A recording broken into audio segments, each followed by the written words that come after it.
안녕하세요. 저는 20대 후반의 여자이고 얼마 전까지 결혼을 앞두고 있었어요. 이렇게 제가 여기에다가 저희 사연을 공개하게 된 가장 큰 이유는 이제는 더 이상 결혼 준비를 하면서 사람에게 속상하고 스트레스를 받는 게 아니라 속 시원하게 파혼해버리고 다시 저만의 삶을 되찾아서 살게 되었기 때문입니다. 결혼까지 생각했던 남자친구와는 3년 정도의 긴 연애를 했습니다. 남자친구는 저보다 5살 연상이었고 다니던 회사도 IT 쪽에서 제법 유명한 회사였어요. 연봉도 웬만한 대기업은 저리 가라 할 정도로 세게 준다고 입버릇처럼 이야기를 하고 다녔어요. 남자친구의 경제적 능력이나 배경들이 이 사람과 연애 혹은 결혼을 하겠다고 결정한 이유는 아니었습니다. 남자친구를 처음 사귀게 되었을 당시 지금이야 결혼을 당연히 생각해야 할 나이지만 그때는 아직 결혼까지 생각할 나이가 아니었었거든요. 가벼운 마음으로 시작한 연애이기도 했고 저도 당시 사회초년생이기는 했지만 나름 제 직업이나 연봉에 대해서 자부심이 있었고요. 남자친구가 자기 직업에 자부심을 가지고 있었던 것 말고도 이따금씩 자기 회사가 얼마나 대단한 회사며 그 회사에서 일하고 있는 자기가 얼마나 대단한 사람인지 자랑처럼 말하기를 좋아했고 나아가서는 자기 부모님이 뭐 하시는 분들인지 이야기를 꺼내기 시작했어요. 듣는 입장에서는 조금 부담스러운 이야기를 많이 하기는 했습니다. 그런 사실들이 자랑처럼 들린다기보다도 제 귀에는 제가 결혼 상대로 어떤 사람인지 떠보려고 하는 것처럼 들렸었거든요. 그래서 저는 그런 이야기는 나중에 우리가 정말 결혼을 하게 되면 이야기를 나누는 게 어떻겠냐며 딱 잘라 대답을 피해왔는데 남자친구는 아마 제가 대답을 피한 걸 가지고 저희 직장이 별로이거나 혹은 저희 부모님이 별 볼일 없는 분들일 거라 판단을 했는가 봅니다. 그런데도 이 남자와 연애를 그리고 결혼까지 결심하게 된 이유는 단 한 가지였습니다. 뜻이 잘 맞고 취미며 취향까지 비슷한 이 사람하고 하는 연애가 참 좋았거든요. 조금 능구렁이 같은 화법만 뺀다면 정말 좋은 사람이었습니다. 이미 제가 사는데 부족함이 없는데 이 사람이 얼마나 대단한 일을 하고 집안이 얼마나 좋은 건 전혀 신경을 쓰지 않았어요. 저는 현재 외국계 무역회사에서 일하고 있습니다. 일반 사무직이기는 하지만 일주일에 많게는 한 번에서 2번은 협업하는 외국 회사들과의 실시간 소통을 위해 새벽에 출근을 하고 있어요. 저 말고도 해외에 있는 회사들과 실시간 소통을 담당하는 같은 부서 사람들이 번갈아 가면서 출근을 하고 있고요. 처음에는 출근 시간이 뒤죽박죽인 게 적응하기가 참 힘들었는데 나름 일도 저와 잘 맞고 외국계 회사다 보니 새벽 출근한 날에는 급여가 2배 가까이 늘어납니다. 거기에다가 그렇게 새벽 출근을 한 다음 날에는 무조건 유급으로 하루 쉬는 날을 보장해주니 제 개인 시간을 활용하는 데도 유용하기도 하고 그렇게 새벽 근무를 나가면서 받는 연봉 또한 제 또래 누구와 비교해도 상당한 금액이기 때문에 굉장히 만족을 하면서 다니고 있었어요. 남자친구가 도대체 너는 무슨 일을 하는데 새벽에도 출근을 하는 거냐 하면서 물어봤는데 저는 최대한 남자친구가 직업이나 여타 다른 배경을 섞어놓은 게 아닌 사람으로서의 저만 봐주었으면 하는 생각이 있어서 제 직업에 대해서 설명해 준 적 없었거든요. 그렇게 남자친구가 끈덕지게 몇 번을 물어보다가 혼자서 주간 야간 교대할 만한 직업이 뭐 공장에를 다니거나 간호사 같은 거 말고는 더 없겠지 하고 혼자 그렇게 결론 짓고 들었고 치사해서 안 물어본다고 하더라고요. 그런데 그렇게 혼자 결론을 지어버리고 얼마 뒤부터는 제 직업이 정확히 뭔지도 모르면서 너가 뭘 알겠냐 하는 식으로 제 의견을 찍어 누르는 듯한 태도를 몇 번 보인 적이 있는데 이제 와서 생각해보니 그게 다 가스라이팅이 아니었나 싶어요. 제가 자기보다 배움의 끈이 짧다고 혼자 결론을 짓고 무조건 좋은 대학 나온 자기의 의견이 옳다는 식으로 했으니까요. 그때는 그런 부분을 크게 신경 쓰지 않기도 했고 어쨌든 취향 비슷하고 다른 일로 스트레스 받을 일 없게 만드는 남자친구와의 연애가 나쁘지는 않았습니다. 자기 감정에 솔직한 성격이기도 해서 다툼이 있어도 금방 오해를 풀고 해소하기도 했어요. 조금 제멋대로인 부분이 있기는 하지만 저도 남자친구에게 일부러 비밀로 하고 있던 부분들이 많았으니 그건 샘샘이라고 생각했고요. 그리고 제 직업을 마음대로 생각하기는 했지만 항상 저와의 만남에 있어서 적극적이었고 책임감 있는 모습이 좋았습니다. 같이 있으면 안심이 되는 사람이기도 했고요. 그래서 별 탈 없이 연애를 해오다 보니 3년이라는 시간이 훌쩍 지나 있었고 자연스럽게 긴 시간을 연애를 하고 나니 막연하게 이 남자하고 결혼하게 되지 않을까 하는 생각을 하게 되었습니다. 그리고 그런 생각이 들 때쯤 남자친구도 슬그머니 저에게 결혼 이야기를 꺼내게 되었고요. 그래서 결혼 이야기가 나온 첫날에 남자친구에게 모든 건 아니지만 저희 경제적인 상황 같은 부분이나 결혼관에 대해서 이야기를 하게 되었습니다. 남자친구도 똑같이 자기가 어떤 상황인지, 결혼에 대해 평소에 어떻게 생각해왔는지 이야기를 듣게 되었고요. 결혼을 하기 위해 모아놓은 돈은 아니지만 그래도 제 수중에는 1억이라는 저금이 있었습니다. 회사 연봉이 나쁜 편은 아니지만 그래도 쓸 거 다 쓰고 배울 거 다 배워가며 그만큼 모았다는 사실에 저는 어느 정도 자부심이 있었거든요. 그런데 남자친구는 자기가 모아놓은 돈이 1억 7천이나 된다면서 저보고 모아놓은 돈이 그것밖에 안 되냐는 식으로 마치 제가 세상 물정 모르고 돈을 흥청망청 낭비하는 그런 사람이라는 듯이 이야기를 하더라고요. 요즘 세상이 어느 때인데 남자가 결혼할 때 돈을 더 내는 문화도 사라지고 있는 추세라면서 저희 부모님에게 지원금을 받아 자기가 준비한 금액에서 맞추라는 듯이 이야기를 하더라고요. 솔직히 기분이 조금 언짢았습니다. 4년 회사 생활하면서 모아놓은 돈이 1억인데 남자친구는 저보다 회사 생활 경력이 2배 가까이 되거든요. 과연 제가 돈을 흥청망청 썼다면 일한 시간이 2배인데 금액이 저보다 2배가 안 되는 본인이야말로 흥청망청 돈을 써온 거나 마찬가지 아닌가 싶었거든요. 거기에 저는 취직할 때 부모님이 출퇴근이라도 편하게 하라며 오피스텔 하나를 제 명의로 해주신 것이 있으니 따지고 보면 현재 재산만 봤을 때 남자친구보다 제가 훨씬 더 많이 준비가 되어 있는 상태였지요. 그런 부분에 대해서는 제가 말을 안 해줬으니 이런 식으로 나오는 남자친구의 반응이 무조건 잘못되었다 할 수 없는 상황이기는 했습니다. 어쨌든 3년의 연애를 하면서 처음 나오게 된 결혼 이야기니 더 이야기를 해보는 게 좋겠다 싶어서 대화를 나눴는데 어찌나 맞는 부분이 하나도 없는지 의견 차이가 좀처럼 좁혀지지가 않았습니다. 남자친구는 반반 결혼을 외치며 저보고 무작정 저희 부모님께 지원을 받아오라고 이야기를 했어요. 제가 말을 안 했다 뿐이지 제 명의로 된 오피스텔까지 가지고 있으니 저는 부모님께 한 푼도 지원받을 생각이 없었거든요. 그래서 저는 싫다고 거절했더니 남자친구는 그걸 또 자기 혼자서 마음대로 해석해서는 저희 부모님 형편이 안 좋은 상황이라고 받아들이더라고요. 그러면서 자기 부모님 이야기를 꺼내며 어머니는 공무원이고 아버지는 중소기업이긴 하지만 임원급 대우를 받고 아직도 일하고 계신다고 하는데 공무원도 공무원 나름이고 아버지가 임원급 대우를 받는다고 한다는 건 임원은 아니라는 말이나 마찬가지잖아요. 그런데 자기 집이 얼마나 안정적인 상황이고 그런 걸 이야기하면서 저희 부모님 노후 이야기를 꺼내기 시작했어요. 부동산 임대업으로 여기저기서 달마다 들어오는 세가 얼마인데 저는 세상에 처음으로 저희 부모님 노후 걱정해주는 사람을 처음 봤습니다.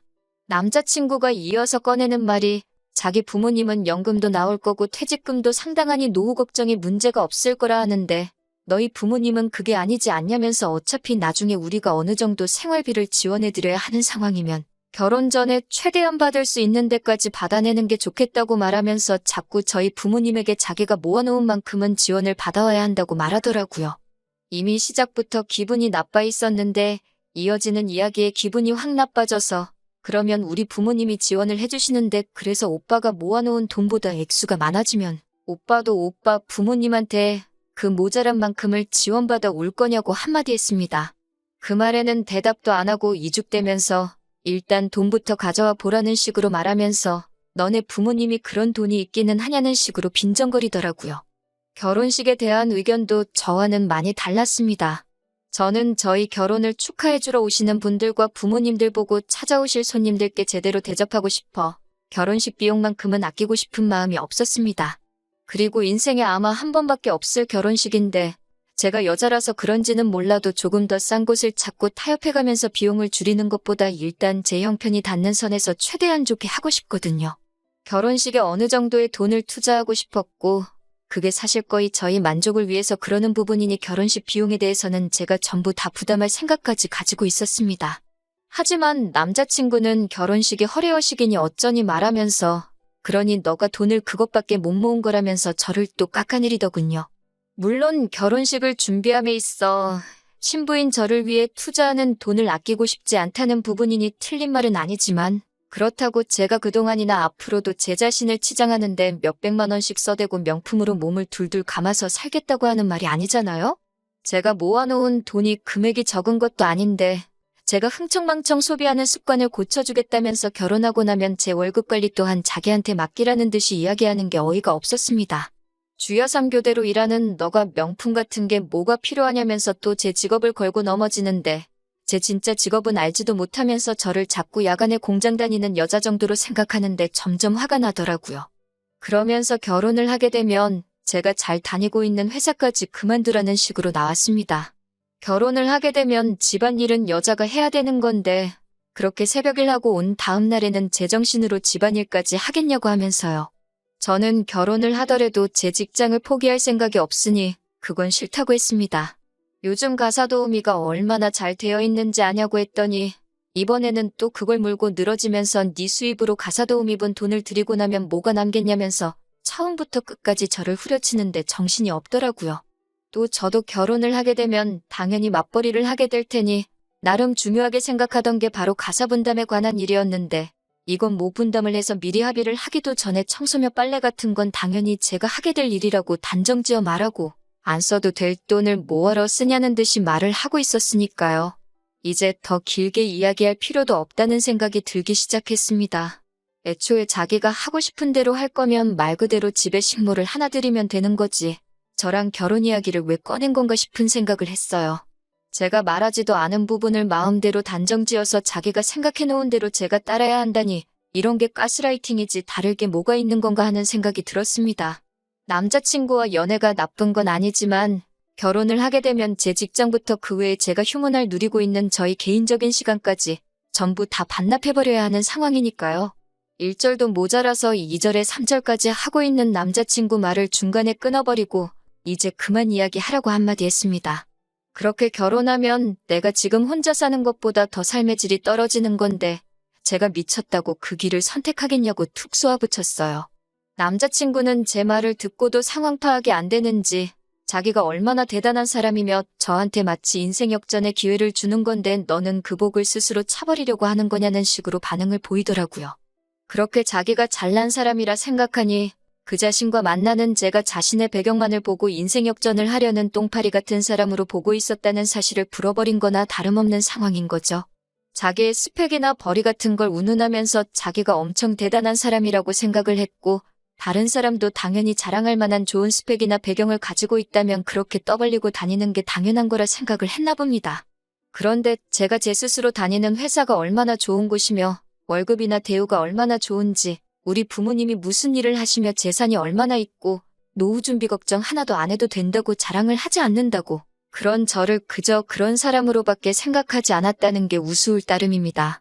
아마 남자친구는 제가 적당히 돈도 모아놓은 것 같겠다. 부모님도 별 볼 일 없는 것 같고 직장도 새벽에 출근해야 하는 그런 별 볼 일 없는 공장이나 회사를 다니는 것 같다. 그런데 허례허식 좋아하고 치장하는데 돈을 흥청망청 써대는 그런 여자로 생각했던 거겠죠.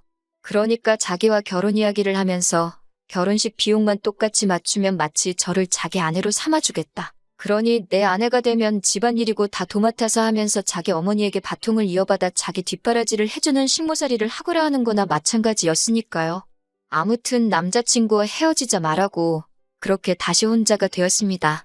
말한 대로 결혼해서 지금보다 못한 삶을 살봐야 그냥 혼자 살면서 쓸데없는 곳에 힘 빼지 않고 행복하게 사는 삶이 나을 것 같아요. 남자친구에게 한 방 먹여주지 못한 게 아쉽긴 하지만 앞으로 그딴 녀석하고 마주칠 일 없는 게 더 다행이지 않을까 싶네요. 후기 보내드립니다. 안녕하세요. 얼마 전에 남자친구와 파혼한 사연을 보낸 순이입니다. 남자친구와 헤어지고 나서 뭔가 찝찝한 마무리 때문에 기분이 썩 좋지 않았는데 헤어진 남자친구가 땅을 치고 후회하게 만들어버리고 이렇게 후기 보내드려요. 댓글로 저를 응원해주신 분들께는 따로 감사의 말씀을 드리고 싶어요. 남자친구와 두 번 다시 마주치지 않기로 다짐했지만 아무래도 속이 후련하지가 않은 게 아직도 남자친구가 제 직장이나 제가 회사에서 얼마를 벌고 얼마나 잘 나가는 사람인지 그리고 우리 부모님 또한 자기가 그렇게 무시할 만한 사람이 아니라는 사실을 어떻게든 꼭 알려주고 싶었어요. 다시 만나서 이야기를 하고 싶지는 않았는데 어떻게 해야 하나 고민하다가 굉장히 쉬운 방법이 있더라고요. 남자친구와 연애하면서 남자친구의 지인도 몇 명 알게 되었고 그중에는 저와 친구처럼 지내게 된 사람도 몇 있었기 때문에 그런 사람들한테 저희 이야기를 조금씩 흘리기 시작했습니다. 제가 예상한 대로 저에 대한 이야기가 누구 입을 통해서인지는 모르겠지만 헤어진 남자친구 귀에도 들어갔나 봐요. 생각한 것보다 더 빠르게 남자친구한테서 연락을 받게 되었어요. 하지만 끝까지 남자친구는 제 진짜 정체를 알게 되었다는 사실은 숨기고 자기가 너무했다. 너무 나를 존중해주지 못했던 것 같다 온갖 미사오구를 갖다 붙이면서 사과하더라고요. 저랑 다시 시작하고 싶다는 말도 까먹지 않고 하더라고요. 그리고 그제서야 그날 제가 진짜 해주고 싶었던 한마디를 해줬습니다. 이제서야 이러는 게 못 들은 게 있어서 그러는 거 아니냐 한마디 하니 꿀먹은 벙어리가 되어서 말을 잇지 못하더라고요. 그래서 한마디 해줬어요. 그러니 있을 때 잘하지 그랬냐고. 기차를 스스로 떠나보내고 나서 후회한다고 떠난 기차가 돌아오겠냐고요. 그래도 남자친구는 혹시나 제가 마음을 돌릴까봐 이번엔 제가 역으로 가스라이팅을 하고 있는데도 기분 나쁜 티를 하나도 내지 못하고 대꾸도 못하면서 계속 제 이야기를 듣고 있더라고요. 이렇게 간단한 건데 저도 뭐하러 제 자신을 숨겨왔는지 모르겠네요.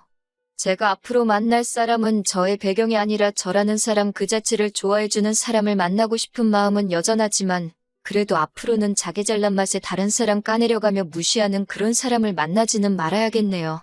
혹시라도 그런 사람이 있으면 하루빨리 정리하고 제 진짜 정체에 대해서도 먼저 말해줘야겠어요. 다시 한번 잘 헤어졌다고 응원해주시고 격려해주신 분들께 감사하다는 말씀 드리고 싶네요.